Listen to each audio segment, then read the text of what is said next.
இயேசுவின் நாமத்தில் அன்பின் வாழ்த்துக்கள். என்ன நம்முடைய தியானத்துக்கு ஆதாரமாய் உபாகமம் என்ற புஸ்தகம் 20ஆம் அதிகாரத்தில் 18ஆம் வசனத்தை நான் வாசிக்கிறேன். 17 வாசிக்கிறேன். அவர்களும் தேவனாகிய கர்த்தர் உனக்கு கட்டளையிட்டபடியே சங்காரம் பண்ண கடவாய். அவர்கள் தங்கள் தேவர்களுக்கு செய்கிற தங்களுடைய சகல அருவருப்புகளின்படியே நீங்களும் செய்ய உங்களுக்கு கற்றுக்கொள்ளாமலும் நீங்கள் உங்கள் தேவனாகிய கர்த்தருக்கு விரோதமாய் பாவம் செய்யாமலும் இருக்கும்படி இப்படி செய்ய வேண்டும் அப்படின்னு சொல்றார். இஸ்ரவேல் ஜனங்கள் கானானுக்குள் போகிறார்கள். கர்த்தர் மோசேயை கொண்டு பேசிக் கொண்டிருக்கிறார்.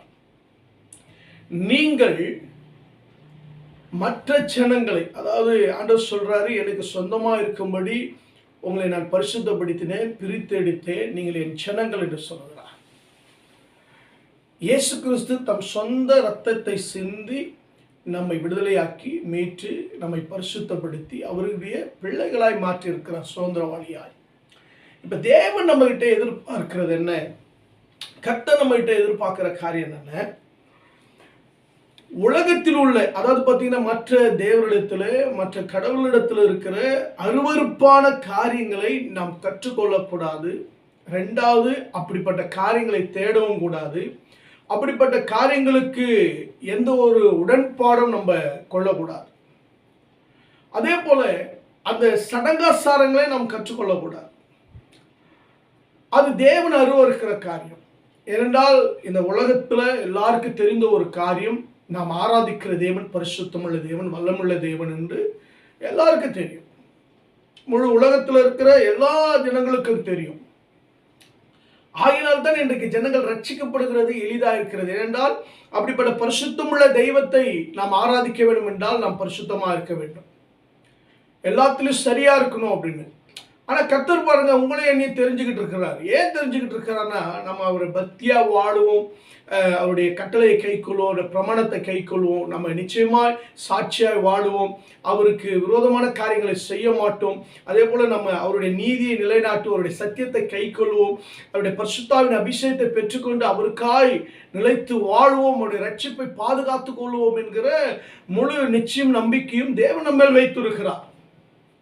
அப்போ அதனால தான் ஆண்டு சொல்றாரு, நீங்க மற்ற தேசங்களுக்கு போகும் பொழுதோ, மற்ற ஜனங்களோடு இருக்கும் பொழுதோ, உலக பிரகாரமான வேலைக்கு போகும் பொழுதோ, இல்லை நீங்கள் உலகத்தோடு கலந்திருக்கிறபடினாலே அப்படிப்பட்ட காரியங்களை நீங்க என்ன செய்யாதீங்க. அருவருப்பான காரியங்களை, அசுத்தமான காரியங்களை, தேவனுக்கு விரோதமான காரியங்களை செய்யாதிருங்கள் அப்படின்னு சொல்றார்.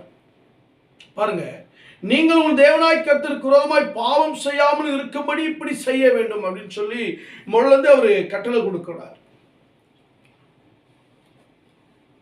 அவர்களோட ஐக்கியமா இருக்கக்கூடாது அப்படின்னு சொல்லி. அப்போ அப்படி இருந்தோம்னா நம்முடைய லைஃப்ல என்ன நடக்குதுன்னா பாவம் வந்துடும் அப்படின்னு சொல்லி. தேவனுக்கு விரோதமாய் பாவம் செய்யாதபடி நாம் செயல்பட வேண்டும். அதான் யோசிப்பு கூட சொல்றாரு பாருங்க, ஆதியாகமம் 39:9, இந்த வீட்டிலே என்னில பெரியவன் இல்லை, நீ அவருடைய மனைவியா இருக்கிறபடியால் உன்னை தவிர வேறொன்றையும் அவர் எனக்கு விலக்கி வைக்கவில்லை. இப்படி இருக்க நான் இத்தனை பெரிய பொல்லாங்குக்கு உடன்பட்டு தேவனுக்கு விரோதமாய் பாவம் செய்வது எப்படி? நல்லா புரிந்து கொள்ளுங்க. நாம் தேவனுக்கு விரோதமாய் பாவம் செய்கிறதும் அருவருப்பான காரியங்களை செய்கிறதும் கலகம் பண்ணுகிறதும். அவன் 8ஆமத்துல பார்த்தீங்கன்னா 14ஆம் அதிகாரத்தில் பார்த்தீங்கன்னா கலகம் பண்ணினார்கள், தேவனுக்கு விரோதமாய் கலகம் பண்ணினார்கள் என்று சொல்லுவாங்க. தேவனுக்கு விரோதமாய் முறுமுறுத்தார்கள் அப்படிலாம் சொல்லப்பட்டிருக்கிறது. என் அன்பு தேவனுடைய பிள்ளைகளை, தேவனுடைய பிள்ளைகளாக இருக்கிற நாம், ரட்சிக்கப்பட்ட நாம், ஒரு சில காரியங்களை நாம் நம்மை காத்துக்கொள்ள வேண்டிய சூழ்நிலை இருக்கிறது. எப்படி? சங்கீதத்தில் பார்த்தீங்கன்னா 51 தாவீது சொல்றாரு, தேவனே உமது கிருபையின்படி எனக்கு இறங்கும், உமது மிகுந்த இரக்கலின்படி என் மீறுதல்கள் நீங்க என்னை சுத்திகரியும். அவர் ஏதோ மீறிச்சாரு, ஏதோ எல்லாருக்கும் தெரிஞ்ச விஷயம் தான் அது. அவரு பர்சபால் இடத்துல தவறா நடந்துக்கிறாரு. இப்ப அது நிமித்தம் அவர் சொல்றாரு, தேவனே எனக்கு இறங்கும். அதுவும் சாதாரணமா இல்ல, கிருபையின்படி எனக்கு இறங்கும், மிகுந்த இரக்கங்களின்படி எனக்கு இறங்கும், என் மீறுதல் நீங்க என்னை என்ன செய்யுங்க, சுத்திகரிங்க. அப்பா நான் தவறு பண்ணிட்டேன், என் அக்கிரமம் நீங்க என்னை முற்றிலும் கழுவி என் பாவமர என்னை சுத்திகரியும், என் மீறுதல்களை நான் அறிந்திருக்கிறேன். அதாவது அவர் செஞ்சிருக்கிற பாவத்தை நான் அறிஞ்சிருக்கிறேன்ப்பா, நான் செஞ்சுட்டேன் பாவம், அதை நான் அறிஞ்சிருக்கிறேன், எனக்கு தெரிஞ்சுதான் நான் செஞ்சுட்டேன். என் பாவம் எப்பொழுதும் எனக்கு முன்பாக இருக்கிறது. தேவரீர் ஒருவருக்கே விரோதமாக நான் பாவம் செய்து உமது கண்களுக்கு முன்பாக பொல்லாங்கானதை நடப்பித்தேன். நீர் பேசும்போது உம்முடைய நீதி விளங்கும், நீர் நியாயம் தீர்க்கும் போது உம்முடைய பரிசுத்தம் விளங்கும். அதை எனக்கு என்ன செய்கிறீர்? அறிக்கையிடுகிறேன் அப்படின்னு சொல்றாரு. விளங்கவும் இதை நான் அறிக்கையிடுகிறேன். பாருங்க, நியாய தீர்ப்பு நாளில் தேவன் நியாயம் விசாரிக்கும் பொழுது, ஆண்டவரே நான் உனக்கு முன்பாக பரிசுத்தமான நிற்கணும், ஆனால் எனக்கு இரக்கம் பண்ணுங்க, நான் செஞ்ச பாவத்தை மன்னிங்க, என் மீறுதலை மன்னிங்க, என் அக்கிரமங்களை மன்னிங்க, நான் ஏன்னா உமக்கு விரோதமாய் பாவம் செய்து உங்களுடைய கண்களுக்கு முன்பாக பொல்லாங்கானதை செஞ்சிட்டேன்னு சொல்லி தாவீது தேவனிடத்தில் இரக்கத்தை தேடுறாருங்க.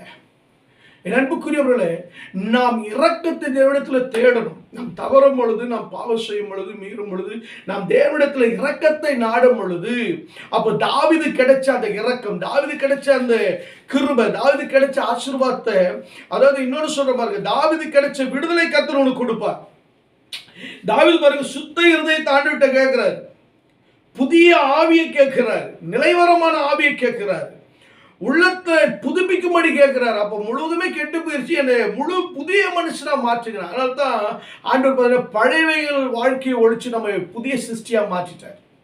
அல்லேலூயா. கொலோசியர் 3ஆம் அதிகாரம், எபேசியர் 2ஆம் அதிகாரம் எல்லாம் வாசித்து பாருங்க, புது சிருஷ்டியா கர்த்தர் நம்மளை மாற்றிட்டார். அப்ப நம்ம எப்படி இருக்கணும்? அந்த புது சிருஷ்டியை போல இருக்கணும். தேவனுக்கு விரோதமாய் பாவம் செய்து இருப்பீர்களானால் மறைக்காமல் அறிக்கையிட்டு நாம் என்ன செய்யணும்? கர்த்தரிடத்தில் ஒப்பு கொடுக்கணும்.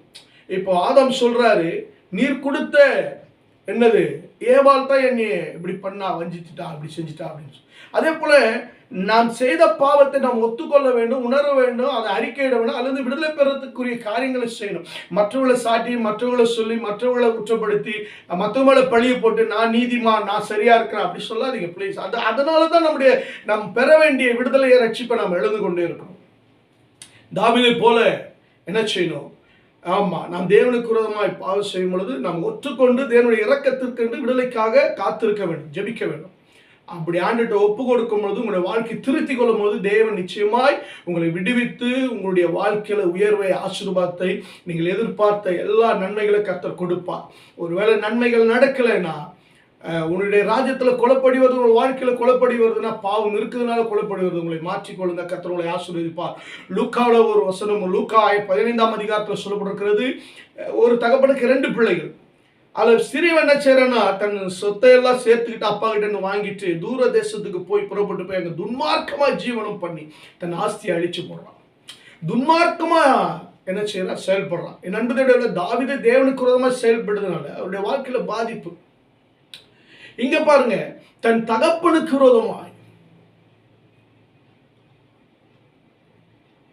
நண்புக்குரியவர்களே, துன்மார்க்கமா சொத்து பிரச்சனை போயிட்டு துன்மார்க்கமா செயல்படுறாங்க. நல்லா கவனிங்க, உடைய தாய்க்கு விரோதமாய், தகப்பனுக்கு விரோதமாய், மனைவிக்கு விரோதமாய், புருஷனுக்கு விரோதமாய், பிள்ளைகளுக்கு விரோதமாய், பேரண்ட்ஸுக்கு விரோதமாய் தயவு செஞ்சு பாவம் செய்யாதீங்க. துன்மார்க்கமான காரியம் செய்ததுனால அவங்களுடைய வாழ்க்கையில என்ன வந்து தெரியுமா?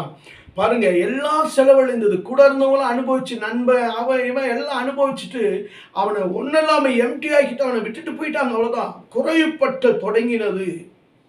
அப்ப அங்க இருக்கிற குடியானத்துல போய் ஒட்டி கொண்டு அங்க பண்டி மேய்க்கிற இடத்துல இருந்தான். ஒரு ராஜகுமாரனா, ஒரு ஐஸ்வர்யவானுடைய பிள்ளையா இருந்தவ பாருங்க, துன்மார்க்கமான வாழ்க்கையினால எல்லாத்தையும் இழக்க வேண்டியதா இருந்தது.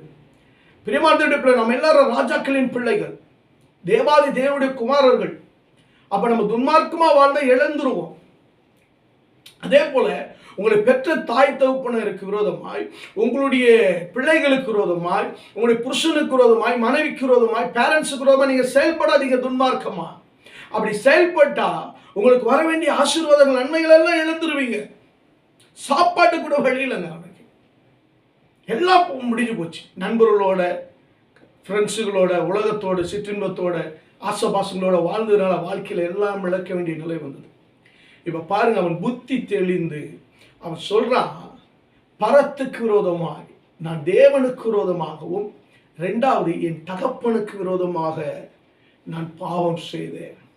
என் அன்புக்குரியவர்களே, அவனுக்குள்ள ஒரு உணர்வு வந்துருச்சுங்க. அவனுக்குள்ள ஒரு மாற்றம் வந்துருச்சு. அவன் புத்தி தெளிஞ்சது. அவனுடைய வாழ்க்கையில அவன் இழந்துட்டோன்ற அந்த நிலைக்கு அவன் வந்துட்டான். எல்லாத்தையும் நம்முடைய தவறுனால, நம்முடைய பாவத்தினால நம்ம இழந்துட்டோன்ற ஒரு தெளிவு வந்துருச்சு அவனுக்கு. மனமாற்றம் பாருங்க. நான் எழுந்து போய் என் தகப்பனிடத்திலே, தகப்பனே பரத்துக்கு விரோதமாய் உமக்கு விரோதமாய் நான் பாவம் செய்தேன் என்று சொல்லி, இனி உனக்கு குமாரன் என்று சொல்லப்படுவதில்லை, நான் என்ன இல்லை பாத்திரன் அல்லன்னு சொல்றார். பாருங்க. ஆனா அவருடைய தகப்பன் என்ன தெரியுமா செய்தாரு?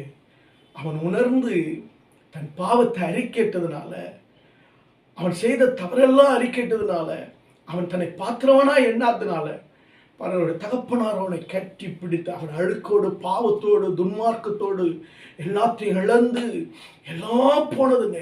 உறவுகள், நண்பர்கள் எல்லாம் அவன் நேசித்து அவனுடைய பணத்தோடு எல்லாம் முடிஞ்சு போச்சு. முடிந்து போனவனுடைய வாழ்க்கையை கட்டி அணைத்து முத்தம் கொடுத்து தன் மகனுக்கு மறுபடியும் அவனுக்கு குளிப்பாட்டி அவனுக்கு முடிச்சு எல்லாம் வெட்டி அவனுக்கு ரட்சிப்பின் வஸ்திரத்தை உடுத்து அவனுக்கு கொடுக்க வேண்டிய அபிஷேகத்தை, வல்லமை, விருந்தை கர்த்தர் உண்டு பண்றாரு. பாருங்க, உங்களை மாற்றிக்கொள்ளுங்க. உங்களுக்கு ஒரு பெரிய விருந்து இருக்கு. உங்கள் ரட்சிப்பின் வஸ்திரத்தை காத்துக்கொள்ளுங்க, அபிஷேகத்தை, வல்லமை, கிருபை காத்துக்கொள்ளுங்க. ப்ளீஸ், உலகத்திற்காக, நண்பர்களுக்காக, உறவுகளுக்காக, ஏதோ ஒரு பொண்ணுக்காக, பையனுக்காக, ஏதோ ஒரு ஆசபாசங்களுக்காக தயவுசெய்து உங்களை விட்டு போடாதிருங்கள். தயவுசெய்து விட்டு போட்டுறாதீங்க. கடைசியாய் மீகா 7:7-9 வாசித்து பாருங்க. இங்க ஒருத்தர் காத்திருக்கிறார். என்ன தெரியுமா? நானோ என்றால் கர்த்தரை நோக்கி கொண்டு என் ரட்சிப்பு தேவனுக்கு காத்திருப்பேன். என் தேவன் என்னை கேட்டருள்வார். என் சத்ருவே எனக்கு விரோதமாய் சந்தோஷப்படாதே. நான் விழுந்தால் எழுந்திருப்பேன். நான் இருளில் உட்கார்ந்தால் கர்த்தர் எனக்கு வெளிச்சமா இருப்பார். நான் கர்த்தருக்கு விரோதமாய் பாவம் செய்தேன். அவர் எனக்காக வழக்காடி என் நியாயத்தை விசாரிக்கும்படி அவருடைய கோபத்தில் சுமப்பேன். அவர் என்னை வெளிச்சத்தில் கொண்டு வருவார். அவருடைய நீதியை பார்ப்பேன். ஆமென். என் அன்பு தேவனுடைய பிள்ளை, ஒரு பெரிய தீர்க்கதரிசிங்க, ஊழியக்காரர் பாவம் செஞ்சுட்டாரு.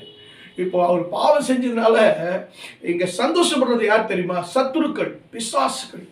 ஒரு ஊழியக்காரனோ தேவனுடைய பிள்ளைகளோ ஒரு சபையை பாவம் செஞ்சிருச்சுன்னா, ஒரு சபைக்குள்ள பாவம் வந்துருச்சுன்னா, சபையில ப்ராப்ளம் வந்துருச்சுன்னா, ஏதோ ஒரு இடர்கள் வந்துருச்சுன்னா, ஊழியக்கார பிள்ளைகளோ இல்லை ஊழியக்காரனோ இல்லை யாரோ ஒருத்தர் பாவம் செஞ்சுட்டோன்னா பிசாசு சந்தோஷப்படுறான், உலகம் சந்தோஷப்படுது, எல்லாரும் சந்தோஷப்படுறாங்க. ஆனா பாருங்க, இந்த தீர்க்கதரிசி உடனே தன்னை சுதாரிச்சு கொண்டு மறுபடியும் கர்த்தருடைய சமூகத்தில் போய் காத்திருந்து ரட்சிப்புக்காக, அவர் இரக்கத்திற்காக அவரிடத்துல அவர் ஜெபிக்கிறார். அப்ப ஜெபிக்கும் பொழுது அவருக்கு என்ன வருது தெரியுமா? வெளிச்சம் வருகிறது, ரட்சிப்பு வருகிறது, தேவனுடைய கோபம் நீங்குகிறது. அவருக்கு பாருங்க, ஆண்டவர் அவருடைய நீதியை பார்க்கத்தக்கதாய், மறுபடியும் அவர்கள் மதில்கள் எடுப்பிக்கத்தக்கதாய் கர்த்தர் ஒரு அதிசயத்தை செய்கிறார். என் அன்பு தேவனுடைய பிள்ளைகளை, நீங்களா இருக்கட்டும், சபையா இருக்கட்டும், யாரா இருக்கட்டும், கொடுக்கப்பட்ட வெளிச்சத்தை, மகிமையை, அபிஷேகத்தை, கர்த்தருடைய வார்த்தை இழந்துடாதீங்க. தரிசனத்தை இழந்துடாதீங்க. நிறைய பேர் தரிசனத்தை இழந்துகிட்டு இருக்கிறாங்க, சபையை இழந்துகிட்டு இருக்கிறாங்க, ஊழியத்தை இழக்கிறாங்க. ஏன்னா அப்படிப்பட்ட உலகத்தோடு இணைந்து போகிற சபைகளும் ஊழியர்களும் ஊழியக்கார பிள்ளைகளும் இன்னைக்கு எழும்பிட்டாங்க. என்ன செய்ய போறீங்க? இனி என்ன செய்ய போறீங்க? நண்பர்களுடைய பிள்ளைகளை கட்டி எழுப்புங்க. சபையை, கர்த்தர் கொடுத்த தரிசனத்தை, ஊழியத்தை, தேவன் கொடுத்த வாழ்க்கையை, தேவன் கொடுத்த குடும்பத்தை, பெற்றோருக்கு பிரியமான தேவன் கொடுத்த ரட்சிப்பை, அவர் கொடுத்த வாழ்க்கையை இழந்துடாதீங்க. தேவனுக்கு விரோதமாய் செய்கிறத நிறுத்துங்க. பேரண்ட்ஸுக்கு விரோதமாய், பிள்ளைகளுக்கு விரோதமாய், புருஷனுக்கு விரோதமாய், மனைவிக்கு விரோதமாய் செய்கிறத நிறுத்துங்க. சபைக்கு விரோதமாய், சபைகளுக்குள்ளே எல்லா ஊழியர்கள் செய்கிற பாவத்தெல்லாம் நிறுத்துங்க. நிறுத்தும் பொழுது கர்த்தர் நம்ம என்ன தெரியுமா செய்வார்? வெளிச்சத்தில் கொண்டு வருவார், இரட்டிப்பான ஆசீர்வாதங்களை தருவார். நாம் எதிர்பார்க்கிறதை விட நினைத்து பார்க்காத தேவனுடைய மகிமையான செயல்கள் நமக்குள்ள வெளிப்படும். கர்த்தர் பெரிய காரியங்களை செய்வார். கண்கள் மூடி ஜெபிப்போம். பரலோக பிதாவே, அன்பின் தகப்பனே, வானத்துக்கு பூமிக்கு தேவனாய் கர்த்தாவே, நமக்கு விரோதமாய் பாவம் செய்யாதபடி ஆண்டவரே நீர் தடுத்தீர் என்று சொல்லி அபிமெலேக்கு ராஜாவுக்கு நீர் சொன்னீரப்பா. ஆண்டவரே, இப்படி ஆண்டவரை ஸ்தோத்திரிக்கிறோம். ஆண்டவரே, எத்தனை பெரிய பாவம் செய்வது எப்படி என்று சொல்லி யோசேப்பு அவைகளை விட்டு ஓடும் பொழுதுதான் சிறை வந்தாலும், பிரச்சனைகள் வந்தாலும், பழிகள் வந்தாலும் ஒரு உயர்ந்த ஸ்தானம், ஒரு சக்சஸ், ஒரு ஜெயம் வந்தது. ஆண்டவரே அப்பா, யோசேப்பை போல நாங்கள் ஜெயம் பெறணும்ப்பா. ஆண்டவரே, உமக்கு விரோதமாய் பாவம் செய்யும்படிக்கு இயேசு கிறிஸ்துவையே வஞ்சிக்க வந்த பிசாசப்பா, அவனையே கர்த்தர் வார்த்தையால் ஜெயித்து, ஆண்டவரை கல்வாரி சிலுவை ஜெயித்து, மரணத்தை ஜெயித்து, ஆண்டவரை எழும்பி எல்லாருக்கும் அந்த வெற்றியை கொடுத்தாரே, நாங்களும் ஜெயிக்கத்தக்கதாய், ரட்சிப்பை பாதுகாத்துக் கொள்ளத்தக்கதாய், உடைய வெளிச்சத்தை பிரகாசிக்கத்தக்கதாய், எங்களுக்குள்ள உடைய மகிமை வெளிப்படுவதாக கர்த்தர் பெரிய காரியங்களை எங்களோடு பேசும். இயேசுவின் நாமத்தில் ஜெபத்தை கேட்ட எங்கள் ஜீவனுள்ள நல்ல பிதாவே, ஆமென், ஆமென். God bless you. கர்த்தர் உங்களை ஆசீர்வதிப்பார்.